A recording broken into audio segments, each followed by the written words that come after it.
Куќата на Мијалче Петров била куќа направена во 1929 година. Мијалче бил керестеџија, трговец со градежни материјали, и со неговиот брат му имале дуќани на широк сокак. Материјалот за куќата бил донесен од Киев, бидејќи сакал да биде со врвен квалитет. Оваа куќа се наоѓала на местото на денешниот дом на култура, поточно десно од рампата и од некогашниот руски конзулат. На плоштадот Магнолија, на голот лево од магазата, се наоѓа куќата на фамилијата Асео. Тие биле познати по тоа што биле првите трговци со луксузни автомобили во Битола и едни од првите сопственици на бензинска пумпа во градот.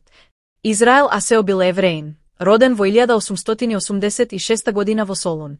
За време на периодот меѓу двете светски војни тој бил еден од најголемите и најугледните трговци во Битола.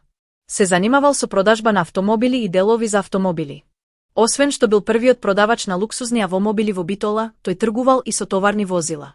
Неговата фамилија ја држела водечката позиција за продажба на луксузни автомобили и делови за нив. Тие имале своји представништва и во Солун и во Белград. Израел Асео бил застапник на фирмата Shell и бил сопственик на првата бензинска пумпа на оваа компанија во Битола. Пумпата се наоѓала баш пред неговата куќа и истата имала и автомат за мерење бензин. Израел бил оженет за Жули Асео, со која имале една ќерка Рашела. Само Израел, Жули и Рашела живееле во овој објект, но се случувало во него да престојуваат и други членови од фамилијата Асео, како и странски представници од петролеската компанија Shell. Семејството спокојно живеело во својата куќа до 1943 година. Тогаш Израел, Жули и Рашела Асео биле протерани од својот дом и биле депортирани во Треблинка, од каде никогаш не се вратиле. Дел од другите членови на фамилијата Асео некако ја преживеале Втората светска војна. Некои од нив успеале да останат во Солун и Белград, некои се преселиле и во Скопје, но повеќето заминале во Израел. По војната, куќата била национализирана. Меѓутоа, таа забрзо била купена од Гавро Пановски, партизан во Ноб. Кога се преселил во куќата на Асео, Гавро пронашол неколку стотина гуми во нејзината внатрешност, кој ги продал и заработил повеќе од сумата која ја исплатил за куќата. Гавро Пановски почина во 2014 година, а куќата беше продадена од неговата фамилија. Денес, во нејзиното приземје е сместена аптеката Дзегин, а во нејзиниот кат се наоѓаат апартмани и приватни соби. Куќата на Хололчеви е само уште една градба која плени со нејзината убавина лоцирана на најубавата улица на светот, Широк Сокак. Улица која моментално за жал е оставена на милост и немилост и од власта и од сопствениците на објектите, без никаква грижа за големото историското минато, ако имаме и кој знае дали функционира фамозниот закон за старо градско јадро кој го има на хартија, ама нема кој да го спроведува. Градбата е започната во 1870-75 година. Се градеше околу 5 години со материјали набавувани од далечниот Солун и пренесувани преку железницата Битола, Солун. Градбата е правена по стар тертип со врела вар дури, процедура со која се гасело таа се зидала и затоа денес ја има нејзината голема цврстина со дебелина над зидовите од 80-90. Последниот сопственик Александар Јовановски, Цане, имал голема желба да има фотографски дуќан на Корзо како сите познати битолски фотографи Манаки, Пинза, Папакоч и Др. Затоа макотрпно и штедливо 9 години си берел динар по динар и ја чекал својата шанса бидејќи бил мајстор за фотографија, а и тој како другите познати битолски фотографи сакал да има бизнис на прометно место. Пред тоа неговиот дуќан бил на У. Цар Самуил и се викал фотостудио Венус од каде во 1969 и си замина и 2 години живеел во Славци од каде има потекло. Куќата е купена во 1969 година од фамилијата Хололчеви, кои биле по потекло од Охрид, а сопственичката, професорка по француски јазик во гимназијата Јосип Броз Тито Виолета Хололчева, си купила стан на Лица Партизанска каде се преселила. На почетокот, иако куќата беше легално купена, во нејзиното поткровје имало вселено и други станари кои живееле со нив 11 години како кираџии. Градски и скромни луѓе фамилијата на Глигур Топаловски кој работел во хотел и ресторан Македонија. Станарското право во тогапна Југославија ним им гарантираше дека туку така не можат да бидат избркаани. На кровот од куќата како изолација имало земја кој била покриена со камени плочи. Чатијата била поделена на 6 дела која поради нејзината дотраеност почнала да се распаѓа. Штиците започнаа да попуштаат заедно со гредите и заради тоа Цане почна да ги посетува сите институции да бара и да сугерира помош бидејќи куќата е под заштита на завод и музеј. Тој исто така бил загрижен за животот на тогашните кираџии бидејќи имаше опасност по нивниот живот, а одговорноста како сопственик за него беше голема. Во склоп на убави и срекни околности тие фамилии си заминаа пошто чатијата на куќата се реновира и остана целосно на сегашните сопственици. Сопственичката Хололчева беше жена со низок раст, која постојано бида суредена и фризуросана како сите тогашни битолски градски чупи. Битолчани ја паметат како постојано била на нејзиниот прозорец и гледала према широк сокак се со цел да види кој шета по широк сокак и истите доколку се нејзини ученици наредниот ден ке си ја добиеле заслужената казна. Бидејќи во тие времиња за шетањето имаше размислување и било сфатено како безделничење и губење на време, и затоа на сите ученици им беше забрането. Во долниот дел на почетокот немаше дуќан, а тоа беше најголемата желба на Цане. Со извадена општинска дозвола од Хололчева беа изнајмени градежни работници кои поради цврстината на куќата и употребените градежни материјали истите неколку дена макамачеја за да отворат излог, да направат дупка која ќе излегува на самата улица. Во оваа грандиозна градба на нејзината тераса има вградено 3 шини на кои се од кафаната Централ која била разрушена и на чие место е изграден хотел Епинал. Значајно за оваа градба е дека таа е првата која беше електрифицирана на широк сокак. Во приземните простории има бунар каде има тулумба и стари цевки кои водат се до поткровието на куќата каде имало стар бољер каде се собирала и затоплувала водата. Професорот Александар Стериовски во неговата книга Градби има запишано: домот на Хололчеви на улица Широк сокак бр. 103, мошне познато охридско семејство преселено во Битола, подигнато, според мермерната плоча од Атиката, во 1880 год. 26-10. На неа е употребено кирилично писмо и тој запис е најстар на оваа улица. Александар, Цане целиот живот го поминал во фотографирање во неговиот дуќан на Широк сокак каде од сабајле до касно во ноќта фотографирал и ги обработувал своите слики, претежно портрети. Најповеќе имал работа со војската, новите војничиња, нивните заклетви. Тука битолчани ги правеле и своите таблоа кои редовно беа истакнати на неговиот излог.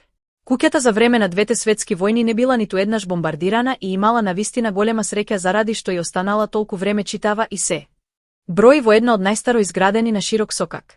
Денес на истото место од некогашното студио на фото Цане функционира бутик за женска облека Кивет. Куќата на Данабаш е градба од 1911 година. Куќата на Данабаш е еден од најубавите во битолското градежништво од пред Првата светска војна. Се состои од приземје и кати два влеза, јужен и источен. Јужниот е главниот и раскошниот што остава и посебен впечаток, кој ги прифаќа посетителите што доаѓаат од Широк сокак. Заради визбените простории, кои се целосно над земјата, влезот до приземјето води преку мермерни скали, со странична ограда изведена со украсни столпчиња и со поширок подест над кој има плафонски сликарски изведби. Внатрешното предворие води во 4 простории и кон скалите за првиот кат. Источниот влез е засебен и е само за првиот кат. Собите насекаде се пространи и со високи таваници. Конструктивниот систем на објектот е од масивна тулена џидарија, додека меѓукатните конструкции се изведени, најверојатно, прва, втора, меѓукатна конструкција, како и последната меѓукатна конструкција со дрвен гредоред и со дрвена покривна конструкција. Во архитектонското обликување на објектот видливи се западноевропските влијанија со складно синтетирани елементи не неоренесанса, рустика и класицизам. Овој објект по крајот на Втората светска војна станува седиште на Народниот музеј од Битола од 1952 до 1976 година. А денес во оваа куќа се сместени неколку конзулатски представништва и здруженија во Битола. Куќата на Аврам Нахмијас. Куќата е изградена во 1928 година на местото на претходно разрушена постара куќа и била во сопственост на Аврам Нахмијас, битолчанец со еврејско потекло. Во неа живеел со своето семејство, сопруга и 4 деца. На кобниот 11. март 1943 година целото семејство, освен двете најмали деца, биле депортирани во Треблинка. Како се спасиле двете најмали деца, девојче и момче? Во попладневните часови на 10. март 1943 година децата на Аврам се играле заедно со децата на албанскиот конзул, кој живеел во некој од куќите наоколу. Вечерта, кога Аврам отишел да ги земи децата дома за спиење, албанскиот конзул му рекол: децата си играат многу убаво. Остави ги нека преспијат вечерва кај нас. Аврам се согласил и ги оставил таа ноќ да спијат во домот на конзулот. Следното утро, на 11. март, целото семејство било протерано од домот и во целата таа еуфорија никој не забележал дека двете деца фалат. Кога се подсмирило, по улиците и низ градот, конзулот организирано ги испратил децата во Албанија, а оттаму биле префрлени во Италија.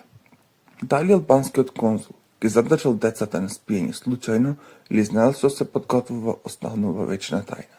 Како и да било, сторил едно големо хумано дело.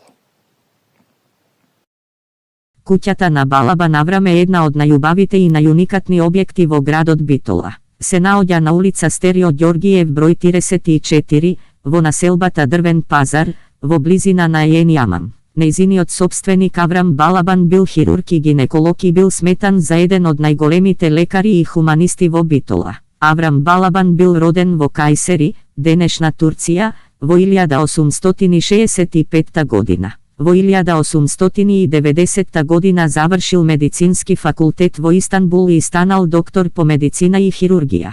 Потоа работел во Созопол, Бугарија и по некое време бил вработен како општински доктор во Охрид. Својата успешна докторска кариера ја продолжил и во Струга, па во Приштина и Елбасан. Во Битола дошол или во 1899 година или во 1901 година и се вработил во болницата за сиромашни Гураба Хаста Хане. Потоа отворил и своја ординација во дворот, зад својата раскошна куќа во која имало неколку болнички соби и операциона сала. Аврам Балабан имал отворено и аптека во близина на Јамам. За време на Балканските војни, Аврам Балабан бил вработен од страна на српската војска и се истакнал како искусен лекар кој се борел против пегавиот тифус. Во тој период болеста се ширела како една од најкатастрофалните епидемии. За жал и доктор Аврам Балабан станал жртва на тифусот и починал во 1913 година. Денес неговиот гроб се наоѓа во Буковски гробишта и е исто толку раскошен, како и куќата во која што живеел. Неговата куќа представува ремек дело, за кое се уште немаме податоци кога е точно изградено. Со сигурност можеме да се каже дека куќата потекнува од 19 век. Нејзината необично богата фасадна орнаментика е единствена во градот. Особено се истакнуваат релиефните човечки фигури, кои се јавуваат како допојасни машки тела и како представи на лица на сатири. Карактеристични се и мермерните скали, влезот, столбовите што го крепат широкиот балкон од ковано железо и полустолбовите лоцирани на тој балкон.